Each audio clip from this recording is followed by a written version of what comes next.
नमस्ते भाई और बहनों, डीएम एस्ट्रोलॉजी की हिंदी चैनल में आप सबका स्वागत करता हूं। आज का यह वीडियो बहुत ही साधारण योग, जिसे हम बुध और शुक्र का योग कहते हैं, युति कहते हैं, उसी के ऊपर है और जानते हैं इसमें क्या कुछ खूबी है और क्या आपको फल मिल सकता है।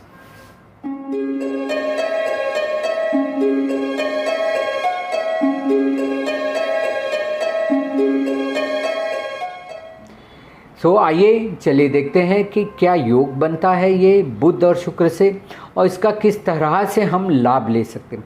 देखिए, वैसे सूर्यमाला में अगर आप देखेंगे तो सूर्य के बाद बुध, उसके बाद शुक्र, उसके बाद पृथ्वी।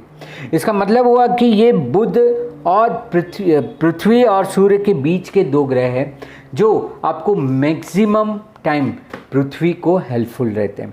इसीलिए यह कॉम्बिनेशन हमारे लिए बहुत ही महत्वपूर्ण होता है और ये दोनों हमारे जीवन में बहुत ही माइन्यूटली असर करते हैं। अब आप ज़्यादातर पाते कि ये आगे पीछे रहते या साथ साथ में रहते या सूर्य के आगे पीछे रहते। ज़्यादातर आप पाते कि ये 3 राशि से ज़्यादा लंबे नहीं जा सकते, मतलब 40-50 डिग्री के अंतर के अंदर वापस आ जाते हैं। अब ये दोनों परम मित्र हैं, बुध और शुक्र दोनों परम मित्र हैं और एक दूसरे के पड़ोसी भी है। कैसे? जैसे बुध का शुक्र की राशि वृषभ है तो बुध की राशि मिथुन है, आसपास हो गया। वही कन्या राशि बुध की राशि है तो शुक्र की राशि तुला है, वापस पास हो गए।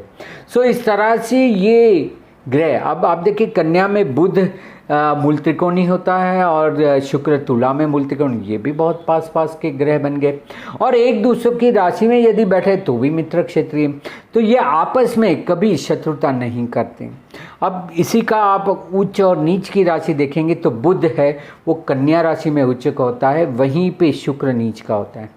इसका मतलब होता है जब बुद्धि के स्तर पे आप काम करते हैं तब आपको सुख का भी भान नहीं होता। आप देखिए सारे साइंटिस्ट वगैरह आपने देखोगे इतने बड़े बड़े लंबे, हमारे ऋषि मुनि, देखिए साइंटिस्ट की क्यों बात करें, हमारे ऋषि मुनि जो अथाक प्रयासों से अपनी बुद्धि के स्तर के रिसर्च करके जो इतना सब संशोधन किया है, आप देखिए इनकी दाढ़ी लंबी होती है और बाल बड़े लंबे हो जाते हैं। इनका जो ज़्यादातर बुद्धि का इस्तेमाल करते हैं तो वो शुक्र का फल कम पाते हैं। बुध जहाँ उच्च का होता है वहाँ शुक्र नीच का होता है, बल्कि वहाँ फेशियल या तो आपका अपीयरेंस इंपॉर्टेंट नहीं होता है, what intellectual level you have in the mind it is recognise.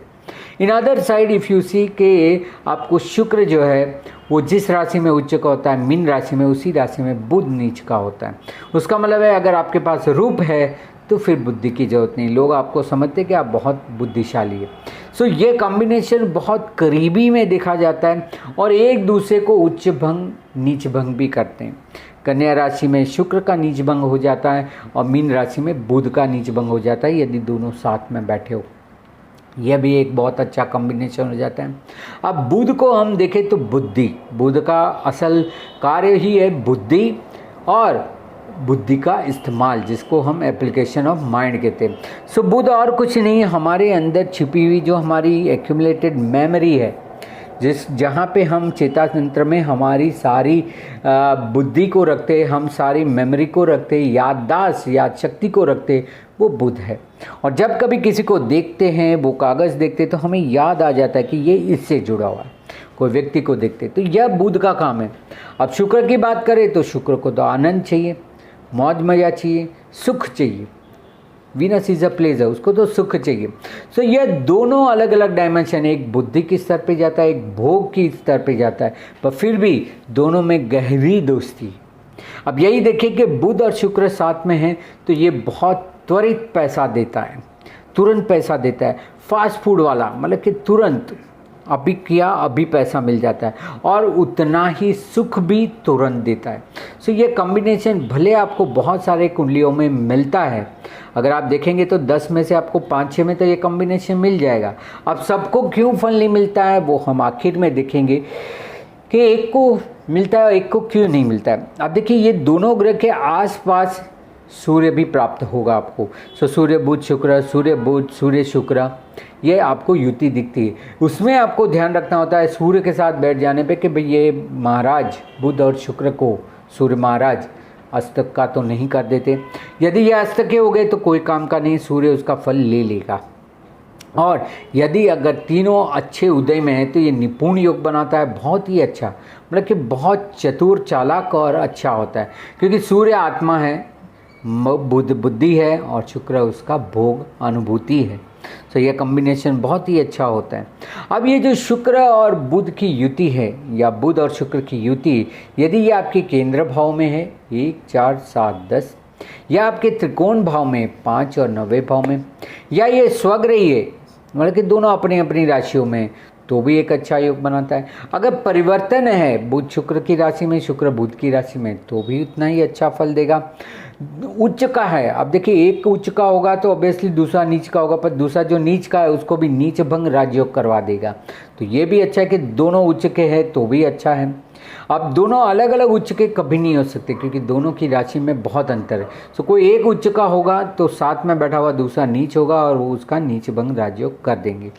तो अगर आपकी कुंडली में ऐसा योग है कि बुध और शुक्र केंद्र में बैठे हुए, त्रिकोण में बैठे हुए, स्वग्रही बैठे हुए, परिवर्तन में बैठे, उच्च की राशि में बैठ के नीच भंग राजयोग कर रहे हैं, परिवर्तन कर रहे हैं, या एक दूसरे के नक्षत्र में, क्योंकि शुक्र का नक्षत्र आप देखें भरणी, पूर्व फाल्गुनी, पूर्वाषाढ़ा, और वहीं बुध का देखें तो अश्लेषा, जो आखिर के जो 3 नक्षत्र है, अश्लेषा, ज्येष्ठा और रेवती नक्षत्र, ये तीनों अगर शुक्र बुध के नक्षत्र में हो चाहे बुध शुक्र के नक्षत्र में, तभी भी एक अच्छा संयोग, एक अच्छा योग बनाता है और यही योग का आपको अच्छा फायदा देता है।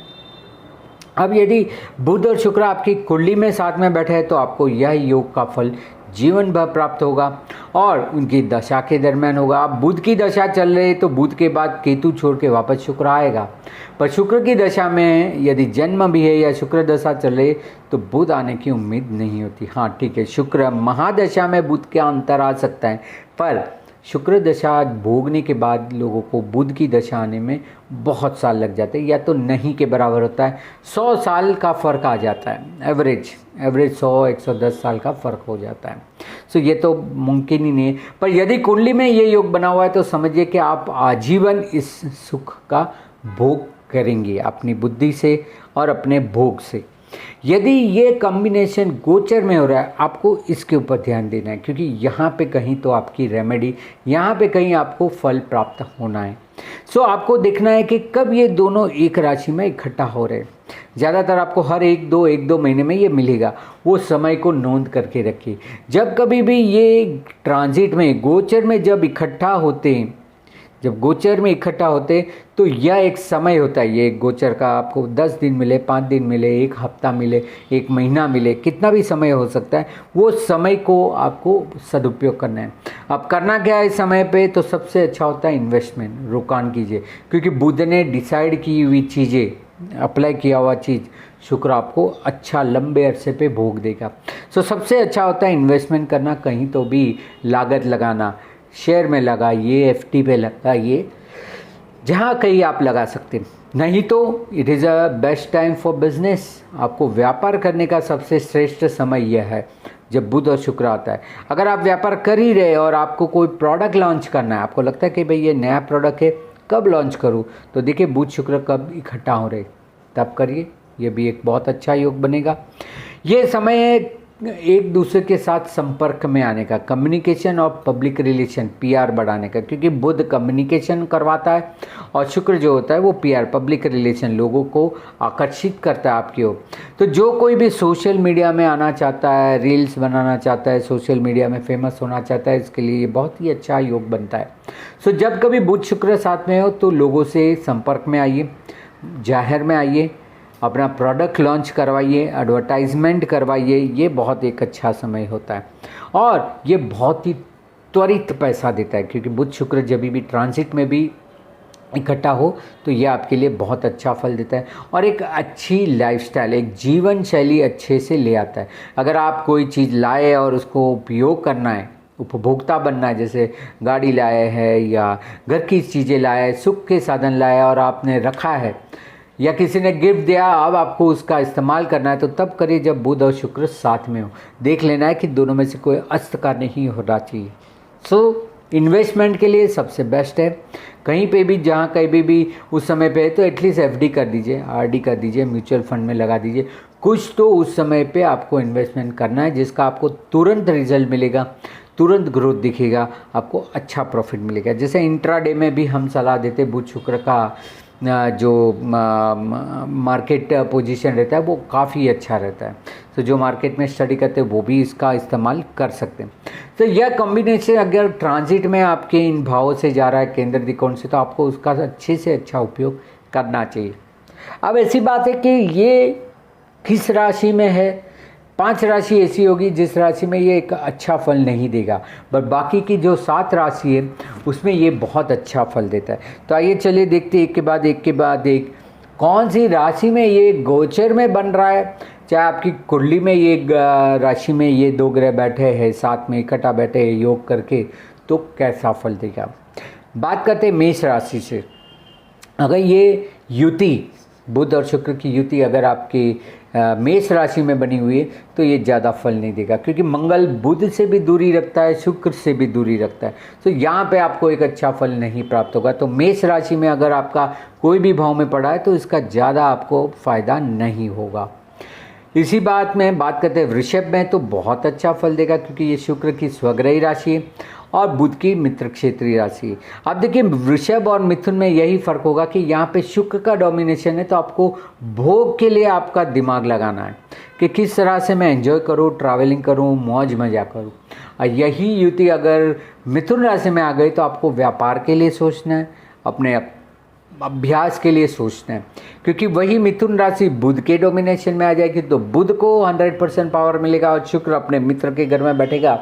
तो यह बुध ड्राइव करेगा, वहाँ शुक्र ड्राइव कर रहा था, यहाँ बुध ड्राइव करेगा। यहाँ आपको आपके बिजनेस, व्यापार, कम्युनिकेशन में फ़ायदा देगा। इसके बाद बात करते हैं कर्क राशि की, तो यहाँ पे भी वो एवरेज फल देगा, कुछ ज़्यादा फल नहीं दे पाएगा, क्योंकि चंद्र के लिए तो बुध मित्र है, बुध के लिए नहीं है। सो ये एक दूसरे के साथ अच्छा संबंध नहीं लगाते हैं, और शुक्र तो वैसे भी शत्रु है। तो कर्क राशि में अगर ये युति बैठी हुई तो अच्छा फल नहीं प्राप्त होगा। वही सिंह राशि में तो भी ईगो आ जाता है, क्योंकि ना सूर्य बुध को मित्र मानता है, ना शुक्र को। शुक्र को तो शत्रु मानता है, बुध को सम मानता है, मतलब दोनों से दूरी रखता है। यहाँ पे शायद ईगो हो सकता है, दिखावा हो सकता है, पर वास्तव में बुध शुक्र का परिणाम नहीं मिलेगा। वही कन्या में बात करें, बहुत अच्छा है क्योंकि बुध उच्च का होता है और शुक्र नीचभंग राजयोग करेगा। तो कन्या राशि में बहुत ही अच्छा फल देगा। ये राइटर, लेखक, ये सब के लिए, जो हम कहते हैं क्रिएटिव आर्टिस्ट के लिए बहुत अच्छा संयोग बनता है, जहाँ शुक्र नीचभंग राजयोग करता है। वही तुला राशि की बात करें तो शुक्र अपनी मूल त्रिकोण राशि में और बुध अपने मित्र में। यहाँ परफॉर्मिंग आर्ट्स के लिए बहुत अच्छा होता है। अगर कोई आर्टिस्ट है, प्लेयर है, सिंगर है, गायक है या डांसर है, उसके लिए बहुत अच्छा कॉम्बिनेशन होता है। उनको ये सारी चीज़ों से या स्पोर्ट्स एक्टिविटी से काफ़ी अच्छा लाभ होता है। यही वृश्चिक राशि की बात करें तो वापस ये मंगल की राशि हो गई। यहाँ पे बुध और शुक्र अच्छा फल नहीं देंगे, दोनों से मंगल दूरी बनाए रखेगा। सो ये दोनों युति होने के बावजूद भी आपको उसका 20-25% से ज़्यादा परिणाम नहीं मिलेगा। वही बात धनु राशि करें तो धनु राशि में भी यह विपरीत फल देता है, क्योंकि गुरु ना बुध के साथ जा सकता है, ना ही, क्योंकि गुरु तो बुध को शत्रु मानता है, और ना ही शुक्र के साथ जा सकता है। तो दोनों के साथ वो दूरी बनाए रखता है। तो धनु राशि में यह युति अच्छा फल नहीं देगी। ना आप धर्म में कॉन्सेंट्रेट कर पाएंगे, ना आप सुख में, मतलब ना भोग ना धर्म, ये ऐसा इम्बैलेंस हो जाता है। ज़्यादातर जिनका जनवरी महीने में जन्म होता है उसके आजू बाजू दिसंबर जनवरी में ये आपको धनु राशि में दोनों इकट्ठा मिलते हैं। फिर बात करते हैं मकर राशि में। मकर राशि भी शुक्र के लिए भी अच्छी है, वो तो योग कारक है, मित्र की राशि है, और बुध के लिए भी इसकी मित्र की। सो यदि ये योग मकर राशि में तो बहुत अच्छा फल मिलेगा। उससे ज़्यादा अच्छा फल कुंभ राशि में मिलेगा, क्योंकि यहाँ पे भी योग कारक है, पर ये शनि की मूल त्रिकोण राशि होने पे शनि दोनों को अच्छा प्रभाव देने का अवसर देगा। सो चाहे मकर राशि हो या कुंभ राशि हो, आपको यह युति बुध और शुक्र की बहुत अच्छा फल देगी। दोनों अपने पिक पे अपने मित्र के पास ज़्यादा कंफर्टेबल रहेंगे। और वही मीन राशि में आखिरी बात करें तो धन राशि में दोनों का कोई कनेक्शन नहीं था, पर यहाँ पे बुध नीच राशि में और शुक्र उच्च राशि में होने पे बुध का नीच भंग राजयोग हो जाएगा और शुक्र उस जगह पे उच्च का ही रहेगा। तो यह मीन राशि में बना हुआ योग भी काफ़ी अच्छा योग रहता है, लोग खर्च भी करते हैं और उसका सुख और आनंद भी प्राप्त करते हैं। तो इस तरह से हर एक राशियों के लिए ये इस तरह से अच्छा फल देता है। अब वही बात मैंने कही कि गोचर में अगर ये युति बनी हुई है तो आप उसका टेम्पररी उस वक्त तक परिणाम ले सकते हैं। यदि आपकी कुंडली में ये योग बना हुआ है तो आप हर बार ले सकते हैं। और यदि आपकी कुंडली में बुध शुक्र है, उसी पे से गोचर के बुध शुक्र जा रहे हैं या अकेला बुध जा रहा है या अकेला शुक्र जा रहा है तो भी बहुत अच्छा योग करता है।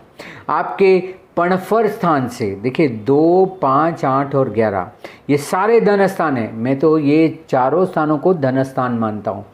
पणफर स्थान, सारे पणफर स्थान धन स्थान है। द्वितीय भाव है, पंचम भाव आकस्मिक धन लाभ शेयर सट्टा है, अष्टम भाव आपको ये भी आपको विल वारसे से लाभ देगा और 11वां भाव लाभ कराएगा। अगर आपका ये उपचय स्थान पणफर स्थानों से ट्रांजिट में बुध और शुक्र जा रहे हैं, ये बहुत ही अच्छा समय होता है कोई भी चीज़ों को इन्वेस्ट करने के लिए, कहीं पे भी रोकाण करने के लिए। सो जब भी पणफर स्थानों से यदि बुध और शुक्र जाता है, चाहे आपके दूसरे भाव से 5वें, 8वें और 11वें, इसमें कोई भेद नहीं है कि इसमें ज़्यादा इसमें कम। ये भाव में भी अगर ये युति आपके वहाँ बैठी हुई है या अगर गोचर में ये पास होगी यहाँ से, तो आपको तुरंत fast money, fast food money देगी। ऐसा फटाफट आपकी चीज़ें बिक जाएगी, आपके आइडिया चलने लगेंगे। सो जो कोई भी सोशल मीडिया वगैरह में, उसके लिए बुध भी कम्युनिकेशन के लिए बहुत अच्छा होता है और शुक्र प्रेजेंटेशन के लिए बहुत अच्छा होता है। तो ये दो युति जब मिल जाती है और उसमें सूर्य भी मिलने पे अस्त का न करते हुए लोगों को बहुत नाम प्रतिष्ठा भी देता है। सो आप गोचर में इसका सबसे ज़्यादा उपयोग करें। जब जब बुध शुक्र साथ में हो वो समय नोंद कर लीजिए। 5 दिन, 15 दिन, 10 दिन, 1 महीना, उस समय के दरमियान जो भी आप दिमाग लगाएंगे, जहाँ कहीं पे भी आपका कंसंट्रेशन रहेगा, फोकस रहेगा, वो चीज़ें आपको तुरंत पैसा देगी। बहुत सारे मार्केट में ऐसे होते हैं कि जो पेरिशेबल चीज़ों का काम करते हैं या ऐसी चीज़ों से करते हैं जो थोड़ी इम्पॉसिबल लगती है। जैसे अगर हम बात करें कि जैसे डेजर्ट में, मतलब कि ऐसे डेजर्ट एरिया में जाके अगर आपको गीज़र बेचना हो, इट इज़ वेरी डिफ़िकल्ट। या ऐसे ठंडे प्रदेश में जाके आपको रेफ्रिजरेटर बेचना हो, दैट इज़ चैलेंजिंग। सो ये लोग कर पाते हैं क्योंकि इनका कम्युनिकेशन, कन्विंसिंग पावर, पीआर काफ़ी अच्छा होता है। सो यह योग आपको बहुत ही तुरंत पैसा देता है। आपके पणफर स्थानों से यदि पास हो रहा है तो आपको नक्की कुछ ना कुछ लाभ होना है, पैसे आने हैं, चाहे पुराने चाहे नए या तो व्यापार से। सो ये ज़रूर ध्यान रखिए। इसी आशा और उम्मीद के साथ यह वीडियो बनाया कि आप सभी को अच्छा सा धन प्राप्ति हो। सो इसका उपयोग करें अपने कुंडली में और अच्छे से अच्छा धन प्राप्ति करें। इसी तरह के वीडियो देखने के लिए मेरी चैनल DM एस्ट्रोलॉजी हिंदी को शेयर करें, लाइक करें, सब्सक्राइब करें। लाइक बटन ज़रूर दबाएं ताकि आपको अगली बार जब कोई वीडियो अपलोड होता है तो उसकी जानकारी तुरंत मिल सकती है। और अधिक जानकारी और मार्गदर्शन, कंसल्टेशन के लिए यहाँ पे दिए हुए व्हाट्सअप नंबर पे आप मुझे संपर्क कर सकते हैं। मुझे आप फेसबुक और इंस्टाग्राम में धर्मेश मेहता या DM एस्ट्रोलॉजी के नाम पे फॉलो कर सकते। वहाँ पे भी बहुत सारे आर्टिकल मैं लिखता रहता हूँ, तो आप मुझे वहाँ पे भी देख सकते हैं। तो इसी तरह इंग्लिश वीडियो, यही पूरा वीडियो आपको इंग्लिश में मिल जाएगा। मैं कमेंट बॉक्स में भी इसका लिंक डालूंगा। DM एस्ट्रोलॉजी की चैनल में मेरी जो ओरिजिनल इंग्लिश चैनल है, इसमें यही पूरा वीडियो आपको अंग्रेजी में भी मिलेगा, यहाँ पे आपको हिंदी में मिला है। तो चैनल को ज़रूर सब्सक्राइब करें, लाइक करें और ज़्यादा से ज़्यादा लोगों से जुड़ें। इसी आशा उम्मीद के साथ धन्यवाद, नमस्कार।